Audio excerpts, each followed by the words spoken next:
transform it, and all you did is sacrificed a few inches, fair enough, continuously, but you wouldn't even be able to tell.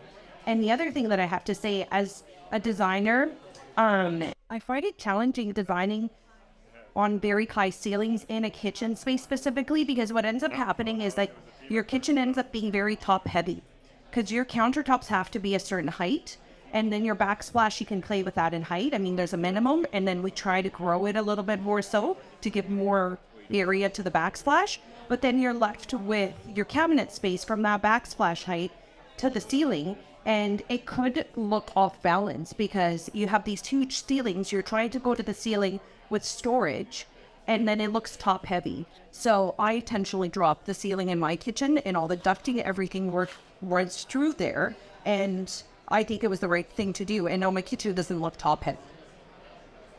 That's a good segue into storage, which is obviously very critical in small space design. What are some innovative ways that you incorporate storage when you're renovating a kitchen? So for me, for storage, I think having the right capacity storage is perfect, but I think thinking out where that storage is going to go. So for me at home, I'm in a little condo. Our old place, I used to hate doing the dishes. Like, I don't want to touch that dishwasher. But now the convenience is the way our island is positioned to where the cabinet opens up for where our daily dishes go away. Like, our dishwasher drawer opens, and then you pull out the racks, and right across from it, the lower drawer opens, and that's our bowls and whatnot. The second tier is plate, the top tier is all in day-to-day cutlery. So I just pick out my cutlery literally like 3 inches and cut my fork from that place to that place. Just play it. Yeah, no, I do. So like, I actually enjoy on dishwasher because it's easy. So it's like, it's less things in my way to do it. So I think like when you think of a function or storage, think about like where it's actually placed. Because if you're just trying to get the maximum drawers of the maximum of this stuff, I don't think that's good enough. Like, take it one level deeper and be like, I'm going to envision that my cutlery goes here. I'm going to envision that like my stemmer goes here. And then when you run your cabinet depth, then you understand, okay, I want to put maybe 4 like champagne flutes in this cabinet, so maybe you make it 2 inches deeper to get 4 instead of now you have 3 and you have a little bit of space left over. So I think when you think of storage, think about what you're going to do with it. So just take it one step further. And like when we look at drawers these days, we can customize the height on drawers. So it's just a really low drawer, you actually make that drawer taller, like the side of it, and you just open it up, you got the little drawer, things can fall out because the taller the drawer front. But like making that deeper, you can then even get on the mixing bowls to stack nice. So I think it's back on you. You guys are the problem. Back on you. So like dig deeper in where your storage is actually going to be, and we have you many use it because it will make the kitchen more functional. Yeah, I think it's up to us to help you figure out the function of it and the design of it, but it's your stuff and we don't know your stuff. So what's important to you to store is what you need to tell us. And I want to point out that I often speak about restaurant kitchens, and restaurant kitchens are typically small, but they're super efficient. The cook is there to do his job, and the prep person and the cleaning person. Everything is small, but that restaurant kitchen has all the items it needs to function. And then a small kitchen in a condo or a townhouse, or even a big kitchen, it should be thought out with what's important, what you need to work, and just design around it. There's a lot of extras that don't even necessarily need to be in the kitchen, in my opinion. So I don't know why we're storing 12 glasses of wine in the kitchen. I don't know why we're storing mugs from Seattle, San Francisco, and so on. And there's a lot of them, right? But in my opinion, there's storage throughout the rest of the house. So I drink wine. I'll probably use 1 or 2 glasses a week of wine. The rest of them are in a hutch in another area. There's furniture pieces to like make up for storage. So in my kitchen, I have the important stuff. The stuff that we get in and out of daily, that is accessible to me. Everything else is like a second tier of where the storage should make up for it. So storage does not necessarily have to be in the kitchen whole. Dishwasher placement is also critical. For example, if you're right-handed and you typically use your right hand to put dishwasher, ideally the dishwasher is sitting to the right of the sink. Vice versa, if you're left-handed. And the dishwasher doesn't have to be full height. There's dishwashers in the market where you could have a single drawer and it's works functionally and would have a secondary drawer underneath it. So you have that extra storage that you wouldn't necessarily have at the full height dishwasher. I'll add to the appliance topic because I often also speak about how appliances can be storage. So if you happen to have, if you have a lot of alcohol or if you drink beverages generally, it may be important to have a bar fridge to store your beverages. It may be important to have a fridge drawer. If it serves function even in a small space, because if not, and you need to use those items, then they're going to end up in your cabinets, or you're going to have a lot of beverages in your fridge, and then you're compromising food storage. So appliances are storage too, and I find that very important in design. Great. Let's also talk about lighting, because I think well-designed lighting can create the illusion of space in a small design. What types of lighting are best suited for small space design? But recessed spotlights, other kind of lighting for tasks, things like that. But I think one of the most important things to think about with lighting, and we're seeing kind of more of this kind of trendy crew, is what that lighting is. So what kind of finish it. So let's say they're doing a quartz countertop. Is that a shiny polished finish, or is it like a matte finish, or is your tile? Because the chances are you're gonna deal with different things you do in the kitchen, from morning, daytime to night, and you're gonna create different types of flair. Obviously, if you're in I would assume that you're not able to renovate, the easiest way to get away from glare on the countertop is to put a larger chopping board of wood that doesn't reflect the light as much. But I think as much as we look forward to layer, as far as recessed spotlights in the ceiling, other kind of lighting, and task lighting, and then obviously decorative, something for ambiance when you're doing a dinner party or something. But I think it's what you're picking up is as far as the textures and what that's going to do to how you're using. So first thing people are using it, placing more, going to smaller spaces. And when they're trying to cook at night, they've got the underhanded lighting on, and they've got a little shiny countertop they just put in there, and that's reflecting on Vastardis. It's actually making that surface not as usable or property down. Whereas if you have a matte countertop, that might absorb the more glare and be more functional for them to do something. To save space, old bars or over-the-range microwaves are very popular on those appliances. They're not the most functional, but they do combine two functions in one, and there is built-in lighting to help light up the baking surface. LED lighting is what I would recommend now. It doesn't emit heat. It's very efficient. You don't have to replace the bulbs for a very, very long time. And a lot of manufacturers are switching to LEDs, both in standalone versions and in the OTR microwaves. So that's a very good option.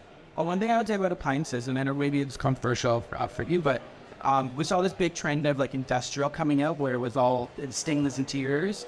Whereas I'm just seeing a trend coming back of white interior. So it's actually stainless or a metal interior of a fridge, but they're powder coating white, and they're putting glass shelves with lighting that actually fall through, and that actually creates less shadow.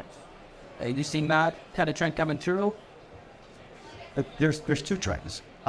We're getting away from the industrial look. It's very much glass, black glass, smoke glass.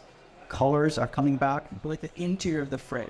Interior, a lot of manufacturers up with these metal interiors as opposed to the plastic or the acrylic interiors. And the metal helps to retain the cold so that every time you open the fridge, it doesn't drop in temperature and it has to ramp up again. So it's much more efficient, much more attractive. It reflects the light. But are they powder coating it plates?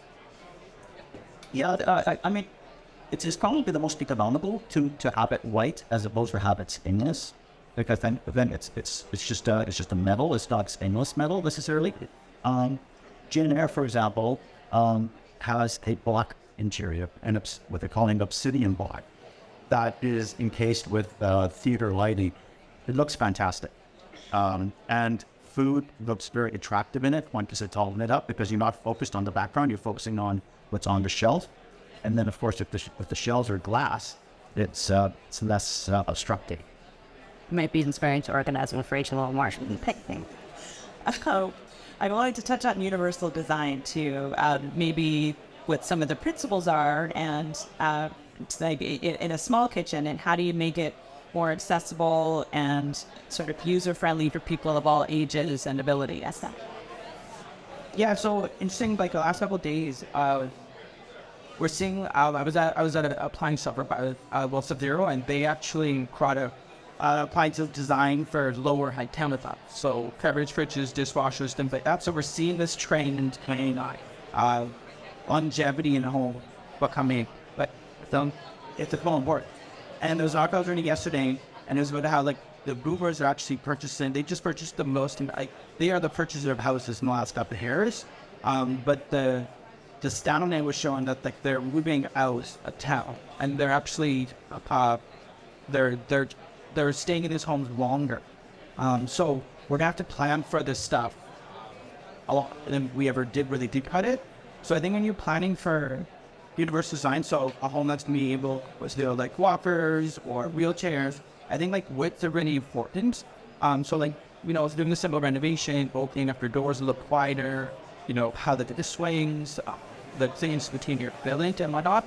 But back to the point of like finishes, so like how are these things going to deal with you as a homeowner? So are you gonna draw the glass of wine on laminate floor, hardwood floor, or tile? How's that going to deal with it? Even your color transfer between the countertop surface and the floor, that's going to matter as we age on seeing the edge of the countertop, and finish up the things like that. I think there's a lot of technology that's come out where we're looking at very gimmicky. So like maybe it's a fridge that you can just tap and it will kind of pop open it. But that will help somebody that doesn't have the full function to pull open a big fridge door. There's a tap it, it'll open a little bit, and they've got a little bit of things to open. Or things like wands on It's a way to touch. yeah, wave touch on things, right? Where so like these things are very gimmicky and very maybe, you know, they're controlled by iPhones and all this kind of stuff. But I think all this stuff is gonna help us with the aging embrace. And even on that topic of like connectivity to like your phone to washer dryer, might sound very space age, I don't need that. But the technology there, what it's going to do is to let like repair person not actually come into the home and actually able to do it outside. Which for my grandma, she'll call me more inclined to have that service as somebody to deal with her dishwasher that's not in her home instead of letting just Mr. Joe in on a Tuesday into her home or making one of her kids come over to do a repair person. So I think like we're seeing all of those gimmicks, or we'll pass them as gimmicks. But I think there's ways to rethink it on how we're actually able to use it for aging in place. Like people like, And then I was going to add to that as well, when taking that topic on to storage, as we're aging in these homes, it's most important that you keep the accessible things at the counter level and below. So we've been, for years, even years before this became a trend, we've been trying to push our clients to take those dishes off the upper cabinets and into the lower cabinets before it became a thing. It became a thing because of us. You're welcome. But that is very important. Like one of the most difficult things as you age in your 30s, 40s, and so on, like you can tell reaching upwards and doing that motion is the first thing that kind of goes. So if we're having heavier items up there, I think that almost everything needs to be planned for below. And whatever we're only using once in a while, then we start putting those things towards the top. The vases, the awkward stuff, although those should also not be in a small kitchen, but nevertheless, those things that we're not reaching for often should be up top. Your plates, your bowls, all of those other items day to day should be in the base cabinets. that goes back to a little bit professional kitchen. So in the professional kitchen, they see like a gallon style space. But when you look at how they use it, like let's say you're saying a restaurant, you see an open kitchen, the chancellor, the upper shelf might have like extra boils or things that they don't need accessible right away, but their actual plating tanks are right below that, or they're right above the kind of space. So like that's basically probably the most valuable, especially on the small space, the chance to plate things a bit taller. I think it's a really good point of that is your most critical space. Yeah, and I'll keep going on this topic. I think that it's just so efficient that if you think about it, you don't need to be aging to do that. My daughter can't reach for any of that stuff. She can't help me whatsoever unless it is below counter. And then taking it back to the appliances, like the wave open, I have a Sub-Zero fridge. Those doors tend to be so heavy to open. She couldn't open the door until this year. We did have like a push open mechanism on it that got recalled, so now we have a handles on it. So anyways, up until she became like 6-ish, that girl couldn't open that door. So these things are not just for the people that are aging, they're just better use of the space, I think, just better design. But I often get like partner, like if it's something on like the second tier shelf, you have to like pull it out of the dishwasher and like leave it there, hoping I will put it away. That being two things. So I think it's all ages. I think like understanding how you guys want to live, and then like what that function is needed to work. I think the most important thing. Okay, great. We have a few minutes for some questions from the audience. Is there any burning questions out there, or different people?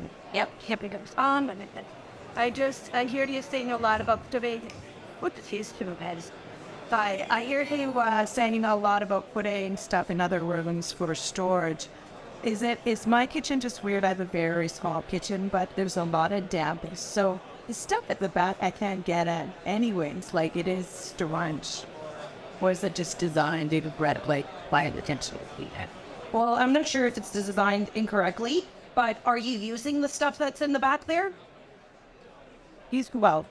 Not a lot. Yeah, so I mean, it's just a matter of how you think about storage. So in my mind, if you have a lot of depth, I would put overstock of rice, flours, if you have a lot of sugar if you bake. So anything that comes from Costco or wholesale places, I would be putting those towards the back. And then in front of it could be your canisters with that item that you're going through that month.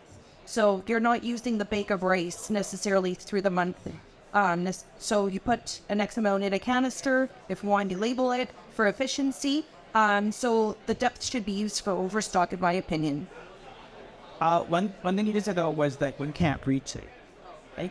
So I think like the lower storage and the count-up storage is very valuable. That's in those valuable space for much children. So I would say even like referring that to drawers, like more for like storage, you can then see more things, and chances of those will become your regular item is we're not the least effort assistant, right? So maybe the space that can't reach in, this like you want to bring those things to. So maybe the lower storage does it cut deeper, meaning add some drawers, and there was a full plenitude, and then that storage might turn into every day or every week stuff. And well, since I have the microphone, is there any new thing with the bases, even the corners? You have to have a basie sit in, and they're kind of they're somewhat efficient. But is there anything completely down there? So a lot of stuff we're doing is this kitchen. We're actually killing that corner, calling it dead space. So we're actually deleting that entire storage and cubic feet of putting things in there, but we're sacrificing that for we can take drawers all the way to the edges. So we're able to say, the left and the right, we're able to make bigger drawers and get technically more things than you use every day. Because the thing with the corner cabinet, my perspective on this is like we're having to least after this stuff. So it's in the back, chances are my partner might go order as new as an Amazon instead of actually like figure out its back.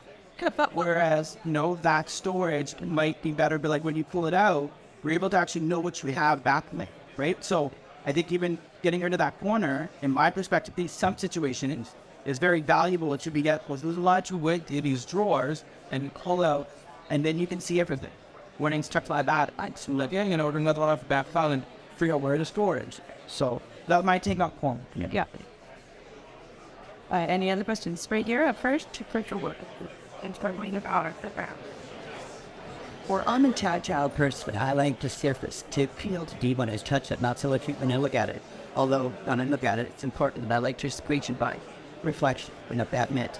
But I really perk up when you talked about the city interior or glass that touch and bury it if I got a sitting in the city interior and anything except that walked into the dark serves to save. And I like that kind of below.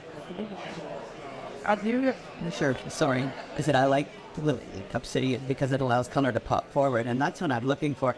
You look into this bright, shiny, white interior with strips of steel or whatever else it has it in a million little bottles and glasses. I'm sitting in it. It appeals to me a great deal. Any other questions out there? Well, I have one more. What about color palettes? What are we seeing? Is the white kitchen still a thing? Are there sort of color palettes you tend to encourage, going lighter, going darker at this small space? I think that the overall, I hesitate to call this a trend. So the overall movement is that we're trying to live in organic feeling spaces, bringing a lot of nature into the home. So maybe a little bit less white kitchens and more wood greens and like warm tones. So the white is not necessarily a cold white anymore. Maybe we've convinced you to go into like not your typical gray, but just a warm tone. And in the color world, I believe like natural colors like greens, blues are still trending. Didn't want to use that word. But definitely wood tones and natural products. Like we're seeing a lot more marble coming back in. We were avoiding marble for a long time, but people love something natural. It just, if it's in any space, it's always going to look belonging. So there's something about bringing the outside in. And I feel like you probably have a lot of opinions on this. Yeah, so I would say like trends are following like fashion materials. So I would say like interiors were kind of lighting, but so if you want to be the best in trends, just follow your fashion to think your kitchen that. But to the point of like, I think we find inspiration. I think like just like the last couple of years of kind of dealing with it is looking for like natural, and I think that relates to healthy, cleaner, and just the touch back to ground roots. And I think we're also looking for craftsmanship.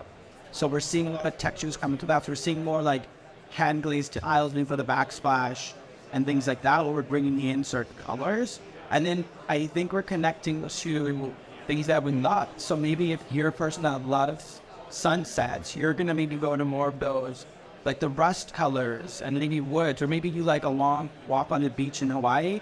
Maybe you're going to pull in like more bluing, some more and whitewash woods. So we're seeing a lot of those come in, I think, because you guys are kind of talking to us and telling us kind of what you want to touch and feel. And then I think we're pushing in for handmade, because I think we're using that in colors, but we're trying to show it in different ways. We've had that tactile aspect, right? And my countertop feels like style.